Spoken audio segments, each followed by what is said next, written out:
Ayan guys, ang pang-apat na ilog aming dadaanan. Si Marloy lumangoy na. Ayun kapatid guys, naligo na, wala sabon. Baka namin magtigpasaw, no?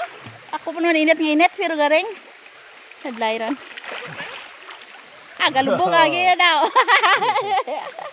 Ito yung pang-apat na ilog guys, no? Pang-apat na ito. So, ito ang last natin nga tawid, no? O may isa pa? Oo, pang-apat. Ligo ka lang Ay, hindi ko. Basa ta karon. Ora tibayo dara. Ang pilay ko masasaktan naman. So ito yun medyo malaki itong ilog dito. Ito, yun ang kadugtong nanina ng mga ano. So umikot-ikot lang dito ang mga yung ilog na lalaktawin namin. mga wala ginano nila, may ginain ng tubig mo kayo dito sa ano. Odd.